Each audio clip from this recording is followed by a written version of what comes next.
Ladies and gentlemen, welcome to this episode of the BUL Emerging Law Voices interview series here on the BUL campus. Today we are hosting Daria Efimova. Daria, welcome to the BUL campus. You are a PhD researcher at the City University London in the law school there. Do you want to tell us a bit about your thesis? Thank you. Thank you, first of all, for inviting me to this excellent series. I'm very honored to be on the same list as well-established practitioners who were sitting here before me. And of course, I will be eager to tell you about my thesis because I'm in my first year of PhD research, so I'm super enthusiastic and I really think that I can change the world. So my thesis is mainly on interim measures and standards applicable to them. The research rationale was that arbitration is doubtfully alternative dispute resolution nowadays. This is a preliminary means of dispute resolution nowadays. However, very recently people started to think that the protection of the rights of the parties is necessary not only at the end when the dispute is decided on the merits, but also in the process. And that is when interim measures come to the front. However, when the emergence of this institution happened, now law is inadequate. And I really think that I can fill in this gap. So you speak about weaknesses of law, and you speak about weaknesses when it comes to interim measures. As you know, and also viewers and listeners also know, that this series also focuses very much on international law also. And we know that interim measures exist also in international law. We have the European Court of Human Rights, the International Court of Justice having cases with interim measures. Do you think that interim measures as a private law institution can be exported to international law, which is public? We're talking about public international law. Or is it a weakness of law that maybe interim measures try to fill in a gap that cannot be filled maybe? To some extent, I agree with everything you said. And the thing is that interim measures are taken at different levels. And my hypothesis is that standards applicable to interim measures should be best practices, subject only to mandatory national provisions. So there are three main levels which I investigate. It's international investment, arbitration, international commercial law, and national decisions. And interim measures are taken on all these three levels. And if we see some consistency on international investment level as well as national provisions, there is inconsistencies on the level of commercial law. And obviously, this thought came to my mind whether we can implement the standards applicable to interim measures on international level to commercial one, because there is some level of consistency there. And in fact, we can, but not blindly. We should always remember the differences between private international law and public one. If we talk about international commercial and investment arbitration, even the source of interim measures is different, because in some investment disputes there can be some standards of protection of investors, which we never see in commercial law, and the standards can be higher just because somehow more is on stake. I mean, public policy issues in investment arbitration, the state sovereignty, but taking into account that after all these two types of arbitration, they share similarities, they are both out-of-court dispute resolution, they are flexible, and they do trust their arbitrators. There is a wide discretion. So I really believe that we can implement some of the great ideas, some lessons from the investment arbitration. You speak about trust now, and trust is also a psychological notion that is lacking sometimes when it comes to international bodies. We know that states, especially as the main actors of the international scene, distrust international courts. So do you think that maybe here your thesis and your whole idea of propelling something to public international law from private law is going to impact also on the trust that is maybe lacking now in the international arena?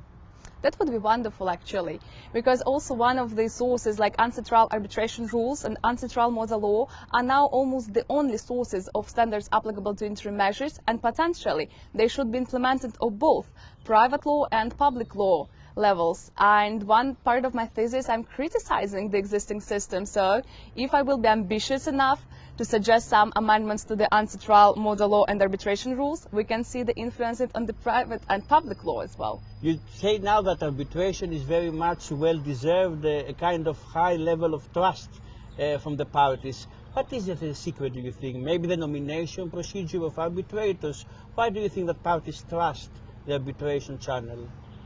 First of all, the obvious answer would be confidentiality, which they don't have in court proceedings.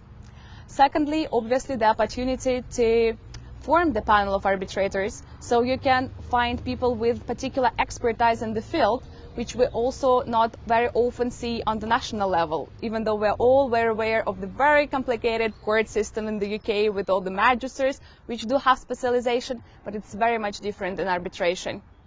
Which is very important what you say now. And also maybe that arbitration focuses, as you say now, to commercial law, to a certain kind of disputes where international courts sometimes are being called to adjudicate on a whole range of issues. For example, the European Court of Human Rights now has to deal also with the laws of war, themes, and different fields of international law. And this is a plus and sometimes maybe also a minus when it comes to specialization. But you spoke about also standards that you are aware of and that you want to set in your PhD thesis. But do you think that setting standards is something achievable, or indeed, as you open your words, it's an ambitious plan that you have in your mind? This is a great question, because arbitration, it needs to find a balance between two extremes. On the one hand, we have flexibility, for which people come to arbitration, and in this case, providing strict requirements maybe can undermine the importance of arbitration on the international arena. But on the other hand, we have certainty and predictability, which we also lack due to the lack of standards. So essentially, what I'm trying to do is trying to develop the guidelines. And the guidelines as an instrument in international arbitration has already proved to be very efficient. We all know the IBA guidelines on different issues, the Chartered Arbitrators Institution guidelines on security for costs. These are lex mercatoria rules, and this is one of the things which I love about arbitration, because it's very dynamic and it can react to different current issues faster than the courts can.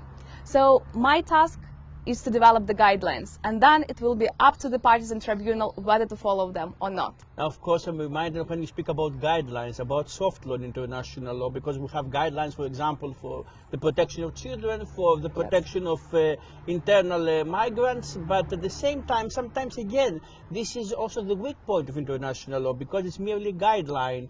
But do you think that in commercial law it's not necessarily a weak point to have a guideline, vis-a-vis maybe a more kind of binding legal document like a treaty or even a resolution?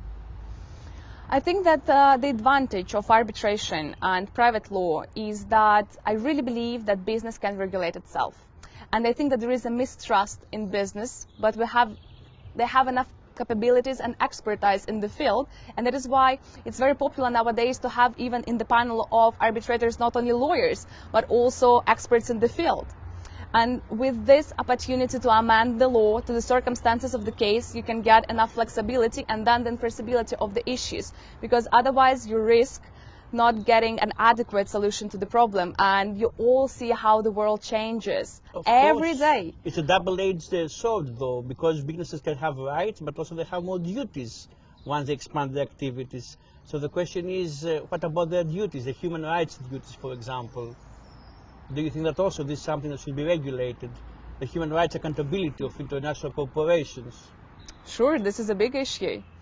And most probably I'm not the right person to ask for, because I specialize in commercial law and my mindset is more monetary oriented. Exactly. However, every time when you touch such issues like human rights, this is a big issue, taking into account this all changes which are going on and the accountability of the international courts of human rights and whether it's capable of resolving, and the workload which we have on the international courts of human rights, that the average time that is needed to see the case is 7 years. Does it really match the human rights perspective and objectives? Yeah. Probably not. And that is why, again, we need to look to some alternative methods. And nowadays, when you see the word alternative, you think about mediation, arbitration, but there are much more. And there should be some for the human rights as well. It's very interesting. Maybe this is the role of the quasi-judicial bodies that the Human Rights Council tried to establish. But again, they had certain defects. I want to return a bit again to your thesis, because I think this is the starting point of the discussion and the starting point of all the analysis we're conducting now, and a very interesting discussion we're having. You want to establish the standards, and you are using, if I'm not wrong, a comparative methodology. And my question would be, how many jurisdictions are you going to examine? How many jurisdictions do you think, because you are very active also with the British Comparative Law Association here in the UK, so how much do you think that comparative law has the place it deserves to have in the legal thought of today? Comparative law, I think that's value, it cannot be overstated. Just because what we see in the law now is the rising need for harmonization. And obviously comparative law is the main tool. And I think that everyone who might listen to this podcast would agree that truth is always in the middle. And this applies to law as well. So by analyzing two extremes, two different approaches, you might find out that the middle ground is the answer to your question, that maybe you don't need to apply any of them, but create something new in the middle ground, what actually I am doing. And when you ask me how many jurisdictions do I compare, I actually compare 5. It might sound not enough, and of course, probably I wish I could compare as much as possible, but I want my thesis to be finished as soon as possible, to be implemented in practice, because I do it not only for myself, but for the community overall. Which is very important, also to write things that are very practicable, not things that are just being written in order to be produced. So you say you focus on 5 jurisdictions because? Yeah, I do have strong justification for these 5 jurisdictions.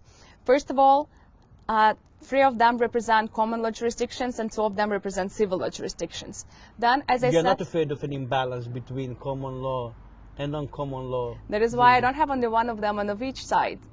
And even the common law jurisdictions nowadays, they differ significantly, because the periods of colonial period is already past, and now the laws are evolving very, very fast.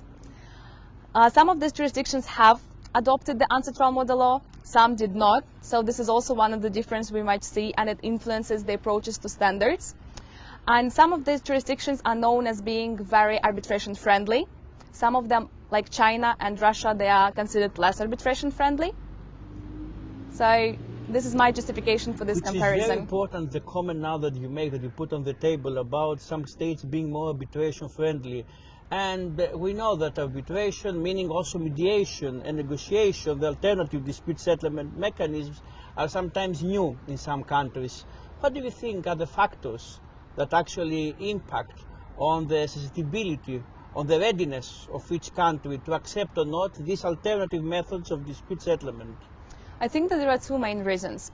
First of all would be the cultural differences.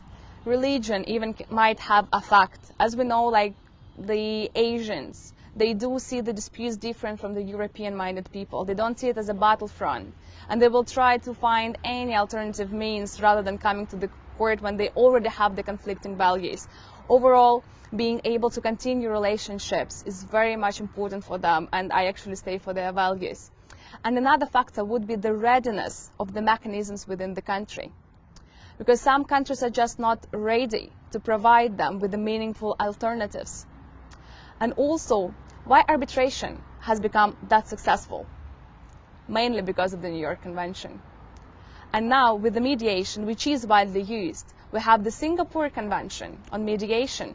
And I think that this would lead also to the increasing use of mediation. So you're talking about here public international law, a convention, actually propelling the development of private law, which is very interesting, I think, how the 2 fields of law can actually open a discussion between them. Which brings me to the other question that I have. Of course, you are also a Russian national. You have written in the past something about maritime law and Russian policies. I will not talk now about maritime law, but I will stick to this stress that you gave back in your article to the Russian perspective. And I will ask you, we have a book, for example, also for our viewers and listeners to be aware of. Professor Anthea Roberts from Australia has written a book, Is International Law International? And there she argues that international law has many angles, and we should take into account also the Russian perspective, the Chinese perspective, perspectives beyond the Western world. Do you think that's the case also when it comes to private law and arbitration? Is there a Russian perspective that maybe the West is not aware of? I totally agree with you, and this is one of the things that dispute starts not only in the court. It's all about the preparation. You should know your counterparty, you should know your arbitrators. And it's fairly applicable to Russian counterparties as well. And now the world is changing. And there were some cases which actually has changed even the arbitration practice back in Russia. There was a new wave of sanctions that first of all led Russian counterparties to change the arbitration forums. So before that, the most popular ones were ICC and Stockholm. Can you tell us also for viewers a bit the initials ICC stands ICC, for? this is the arbitration center situated in France. while the Stockholm Arbitration Center is another leading arbitration center within the Europe. However, due to the sanctions, they have amended their policies and they do not accept arbitration and registration fees in any other currency rather than the currency of this country. And this is where the Asian centers, which we slightly touched before, come to the front. And they accept arbitration fees in any other currency that the other party would prefer. They also do not require in the majority of cases the license to represent the sanctioned persons. That is why now the majority of international arbitration disputes would go to these centers. There is also incentive that recently, 2 years ago actually, there was a famous PESA case where the Russian court ruled that just because the company is under sanctions, there is already enough to constitute a prejudice against it on the international arena, and they enacted anti-arbitration injunction. So nowadays, probably counterparties should even be more careful with drafting the arbitration agreement, with interim measures they are going to do.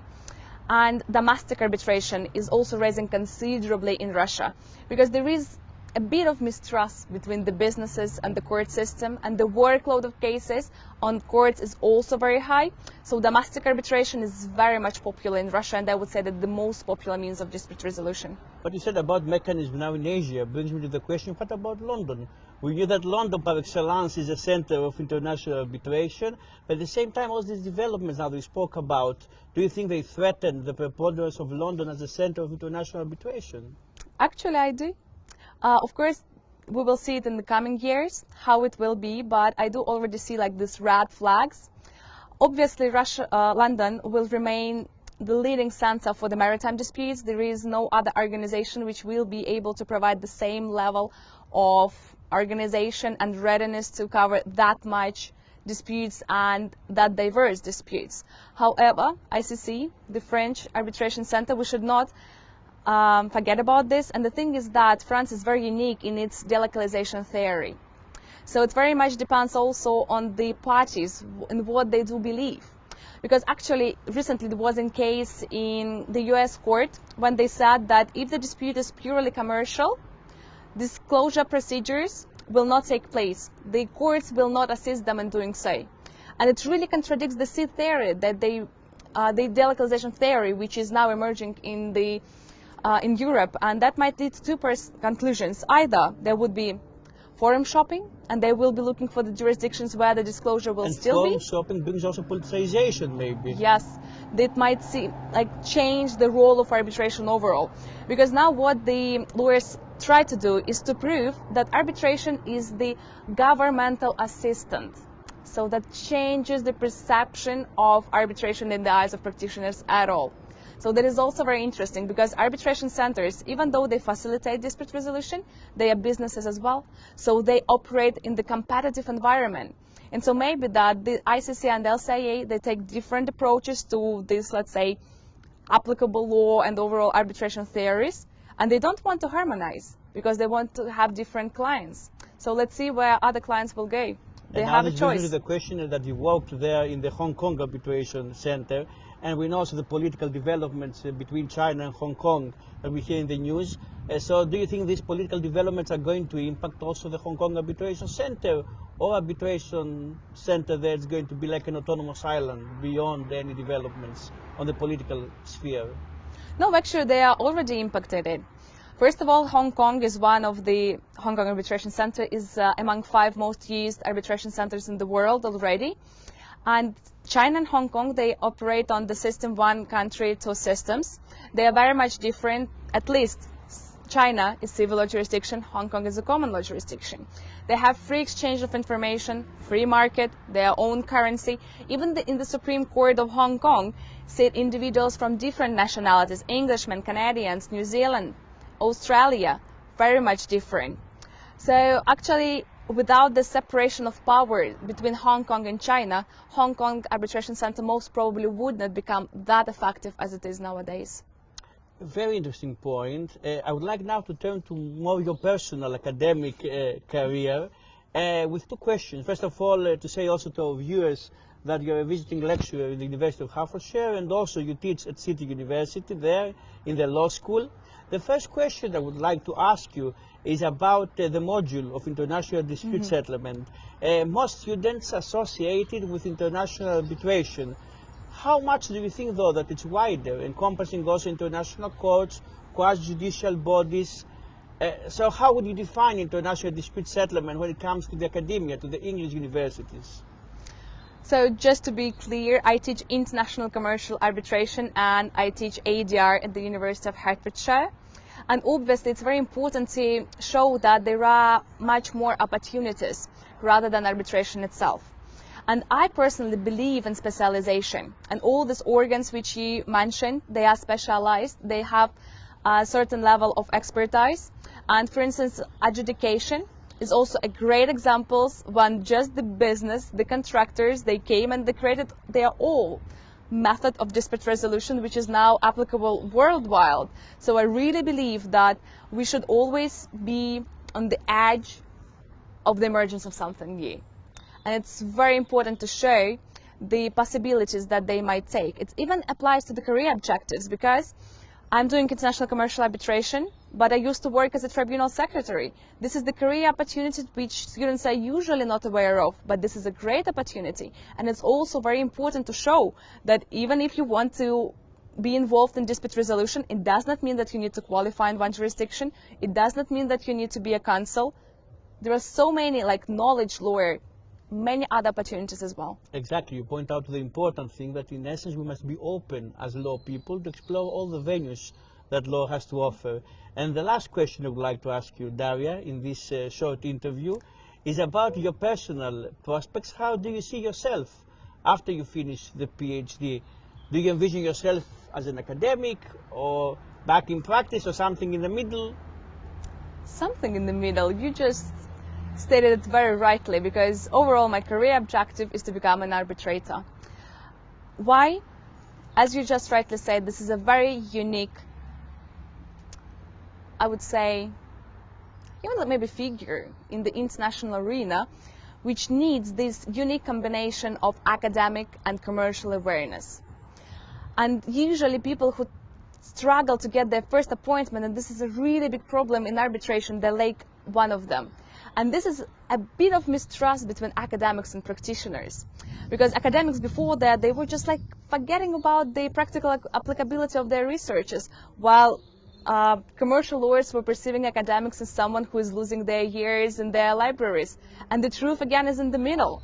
My PhD requires a thorough research, but I do it for practitioners to make their lives easier. And there is Do you go on doctrinal or empirical research in the PhD? Doctrinal. I wish I could have the empirical part, but it's just impossible within the time set that I did. Because as you say, even the doctrinal research is not theoretical, can also yield very practical results, and this is something that everybody should know, of course. Yeah, and the thing is that usually people think that writing a PhD is a lonely journey. Actually, I have never networking that much that I do now. I do 2 different conferences where both academics and practitioners, and it's just fascinating how enriching these conversations can be. How much I can learn from them, and they are surprised with what I'm doing, and they're questioning, why haven't we had this before? I'm just like, now you have me. Nice to meet you. Let's follow each other on LinkedIn. In LinkedIn and social media are very important, and indeed also to say to our viewers that as they know, also on the YouTube channel and also on Spotify, they can find this short interview we're having now. Daria, arbitration, do you think that bridges people, brings people together, or in essence people remain the 2 differing parties? Because when you have a trial, for example, we have 2 opposing parties. Do you think arbitration, because as you said, it's a kind of a more mild way of adjudicating things, this may be impact upon the relationship between the parties? Yeah, there is a big critique of arbitration being judicialized, and actually I agree. It becomes more closer to the precedent which you usually have in courts, and there is still this perception of 2 opposing parties. But now arbitrators are widely using mediation. So they really give them an opportunity to mediate. Some of them are even eager to act as a mediator themselves, and they're having this double hats, or they are even eager to share this pie. And this is always a very contradiction, like to share some power with someone else. But I think that with this trust between different levels, between different governmental authorities, between different means of dispute resolution, not seeing others being prioritized over the other ones, we will come to the most amicable and efficient mechanism. Daria, thank you very much. Ladies and gentlemen, it was Daria Efimova from the City University London. I'm Dr. Solon Solomon from the BUL School of Law, and we bid you farewell till the next episode of the BUL Emerging Law Voices series.